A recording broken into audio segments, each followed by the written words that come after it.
The 11th of November, Rabbi Moore, Parsha Hashavua, Vayeitzei. By the way, Chazal learn out from here, even though this was dafka, an agreement, shall we say, or exchange, the dialogue between Yaakov, Avinu, and Hashem. Okay, but nevertheless, we learn out from here that we have to emulate the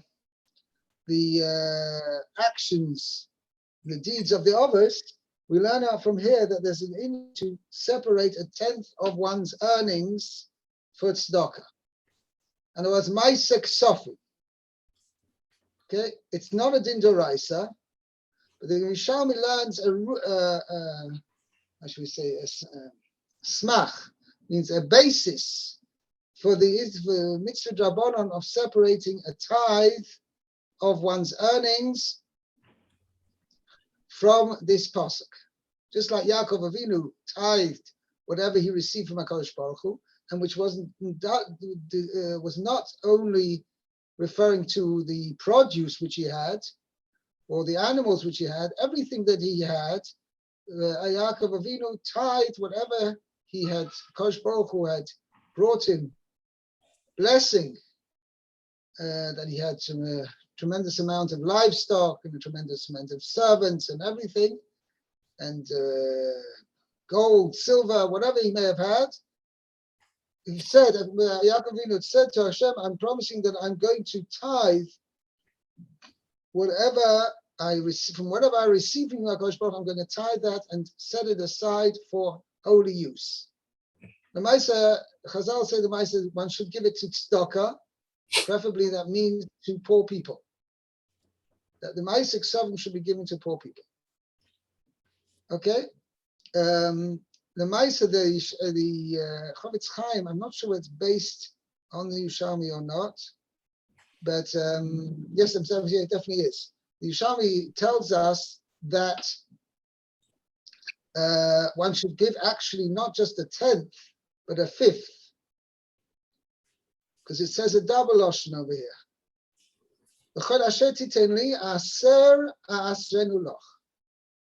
Which means like I will doubly tithe for you. I will take one tithe and I'll take another tithe again. Okay? Yerushalmi asks, 1 second, but if you're going to first tithe 1/10, that means you're left with 90%. Then you're going to tithe again.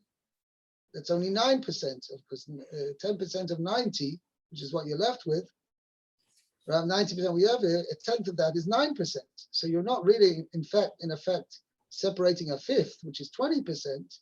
You're actually, in effect, separating only 19%. So Yerushalmi says, no, in the Maisa you have to think, because since the Torah compares the two, the first 1/10 is a full 10%, is a full 1/10. So to the second 1/10 should also be a full 10%. The Maisa, that's what the conclusion of Yerushalmi is, there's an Indian of giving 1/5. Now the Chavetz Chaim, I don't know if you're familiar, the Chavetz Chaim also wrote a sefer called Avas Chesed, all about how to fulfill the mitzvah of Chesed. Those are various things. A few of the chapters there are dedicated to this Indian of Maisek Sofi, to how is one to go about separating a tithe of one's earnings, to give it to tzedakah. Anyway, the Chavetz Chaim writes there that a person who is, let's say, of average earnings, okay, so he has to separate 1/10. Okay, but somebody who has, even with the 80% that's left to him, will have enough, plenty to live on, then he should separate 1/5.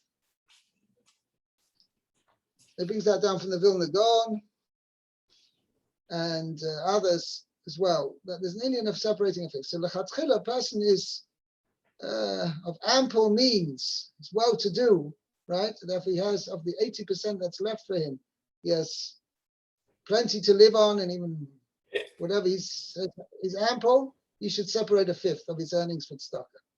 Somebody who's less wealthy and he needs all the 90% that will be left with, that's what he needs to live on, then he should say he can separate it, be enough that he separates just 1/10. Okay? It's interesting, just a story. Somebody once came to Rabbi Steinman, and he asked him, he says, how comes people aren't more particular about it? About giving Maaseh Ksofim. So Steinman he answered him, he said, if all the rich people in the world, Jewish, I'm talking about Jewish, religious Jewish people in the world would be particular to give 1/10 of their earnings, there would be no problems for yeshivas, no problems for any other institutions, no poor people around. There'll be so much stock of money around that will cover everything. Just so you can have some idea. Okay. Okay, let's go on. Let's see the Rashi here. Rashi, v'ha'even hazos, kach tefaresh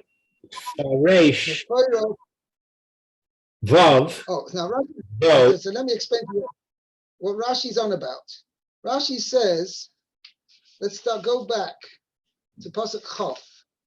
Okay, Rashi says, the Pasuk says, Vayida Yaakov neder leimor.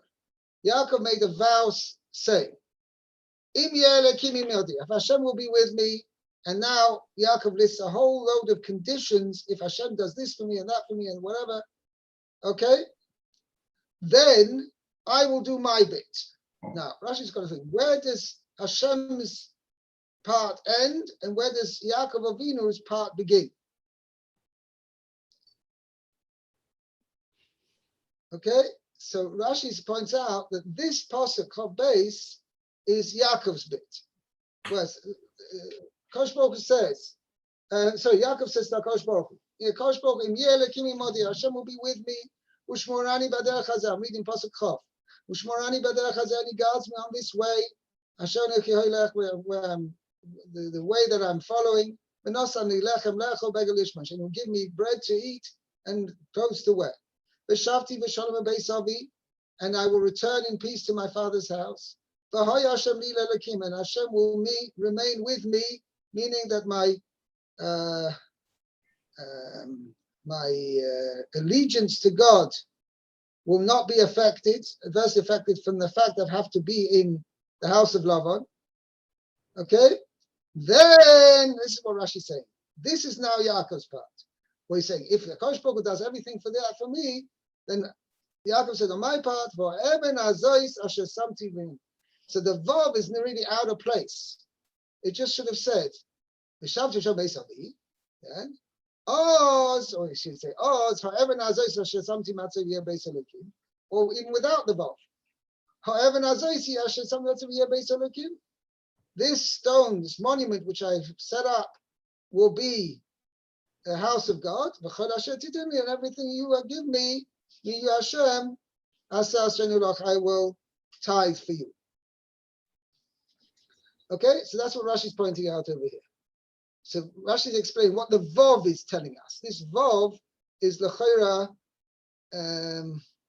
not apropos at this point, okay, because it sounds like it's continuing. And Hashem, I will do this for Hashem, and we're not going to get to the end of what is Yaakov's obligation, or Yaakov's side of the vow. So Rashi goes on to explain. But Eben Azois, yeah? Read. Tifaresh of Zov.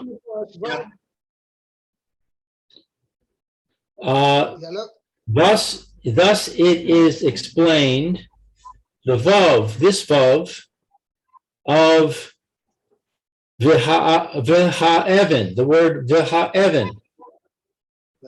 Im ta'aseh li es ele, if you will do for me these things, af ani e'eseh zos, also I will do this.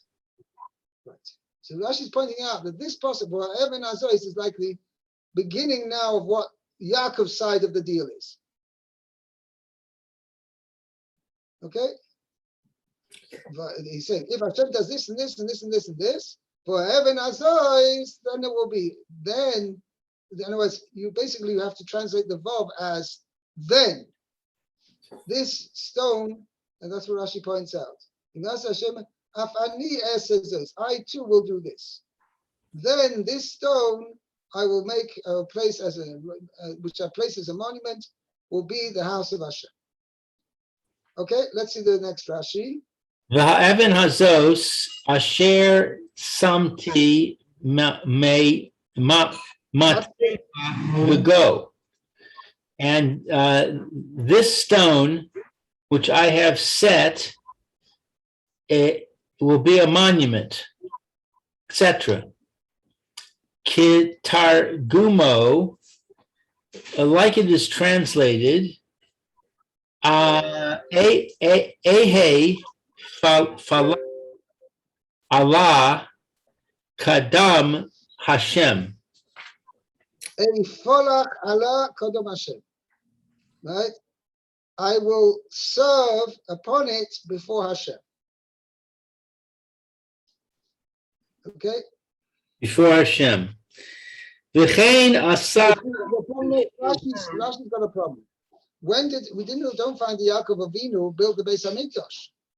So what does it mean here, Beis Elokim, be the house of God? Sounds like he's promising to build the Beis Hamikdash. So Rashi explains this meaning is Ketargumai. Meaning that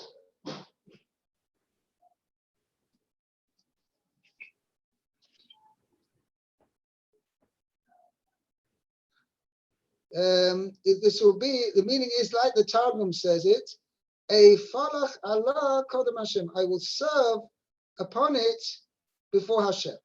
Means I will offer sacrifices there. That's what he says. V'chein asa, and so he did. That's what Yaakov did. Yeah. You lost me. I'm sorry. Oh, I'm explaining that the Targum is translating it not literally, that it will be the house of God. Because the Yaakov Avinu did not build the house of God. So he didn't build a temple. So what is his promise? That I will I will serve upon it before Hashem. Because I will serve Hashem. That's not either. He doesn't. But Torah doesn't tell us he goes back to this place and worships there. It does. The Chain Asa. Carry on. Look at Rashi says. The Chain Asa b'shuvo mi Padan Aram, and therefore he made. And so he did. B'shuva mi Padan Aram, when he came back from Padan Aram, okay, Kesha'oma aloi, when HaKadosh Baruch Hu said to him, Kum alei beis el, right, which means beis kel, which means the Mokum HaMikdash. He's going back to the place where he had slept then, this same place, which is also called beis kel. Okay, ma ne'ma shom, what does it say there? Okay, Vayeitzei Yaakov Matzeva. Yaakov set up a monument, Vayasecho lehosh nosach, and he poured oil upon it, an oil offering upon it. So you see, the very same place where he had this same place, he came back there and he offered a sacrifice there. He offered an offering there. I see. So that's it. This is in next week's Parsha, Lamed Hey Yud Dalet.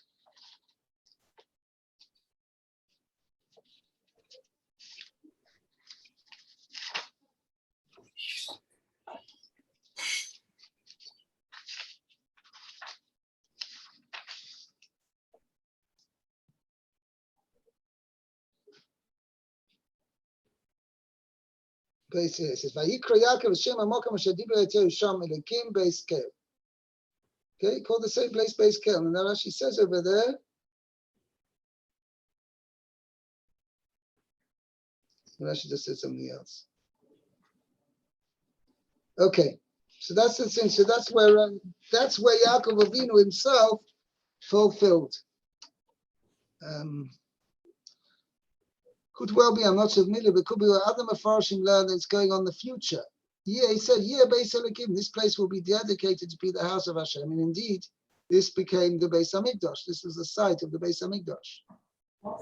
Rashi doesn't learn that. Rashi learns it was a personal obligation of Yaakov to Beis Elokim. And Rashi says he fulfilled that by offering an offering at that place.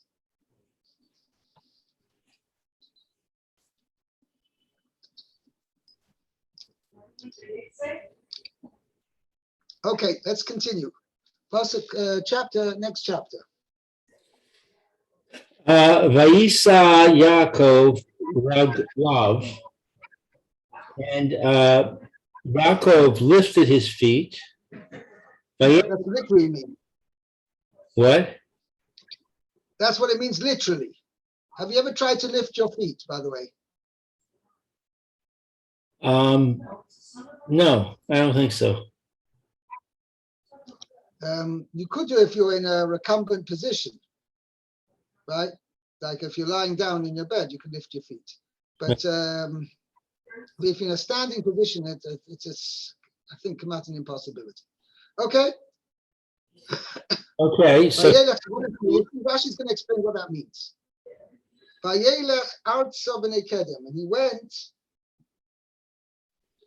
And he went to the land of the children of the east. Right. Bayar v'hinei be'er. One second, there's a Rashi here. Vayiso Yaakov Raglav. Rashi himself dwells on it. What does he mean? He carried his feet.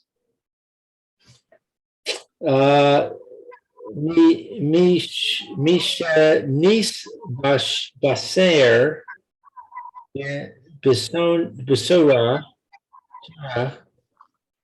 shehuv tach bishmira nasa libo es raglav v'nasa kol lalechas. I found it very easy to go. In fact, that's why I translated it. He felt light-footed. Vayisa Yaakov Raglav means he felt light-footed.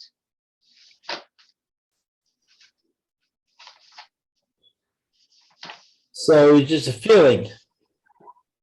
Yes, that's what Rashi's explaining. Okay, so once he was foretold good time,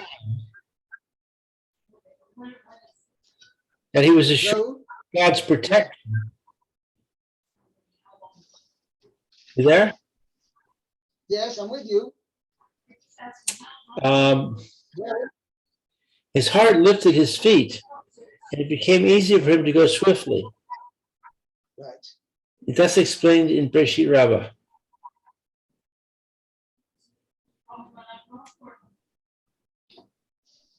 I didn't tell you, it felt light-footed.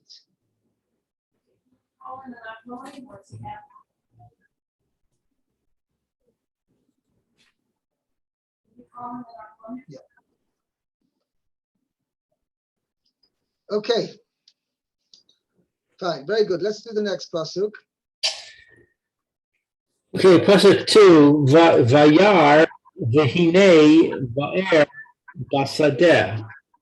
He looked, and behold, there was a well in the field. V'hinei sham, and behold, there, Shlosha edrei zos, rov apai,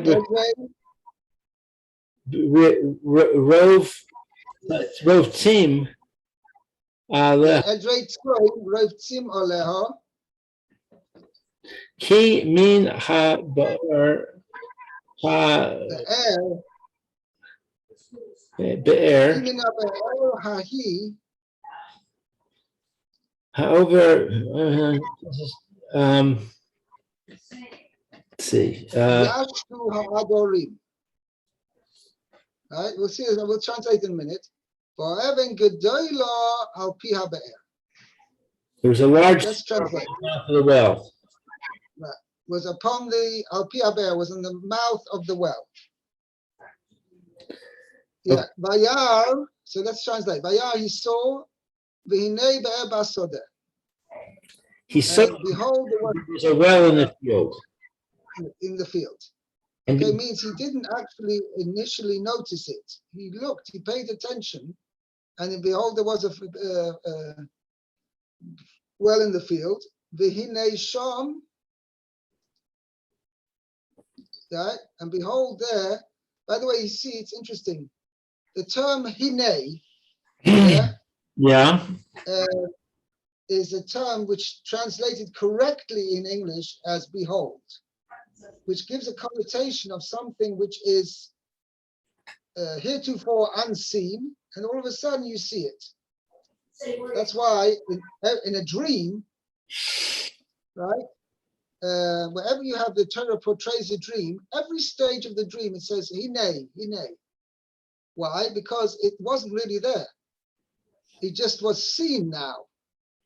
So that's why in the beginning of the Parsha, with the dream of Yaakov's dream, Vayach Elohim, he dreamt. V'hinei, Sulam Mutzav Artzav Hashem Hagia Shemayim. Behold means he saw, means it wasn't there really, but he saw it, he beheld it. V'hinei Malach Elokim Yodim Yodim Boy. And behold, there were many angels of God going up and down. V'hinei Hashem Nitzav Olav. Again, every stage of the new part of the dream is preceded by V'hinei. Yeah. So here it's emphasis word then.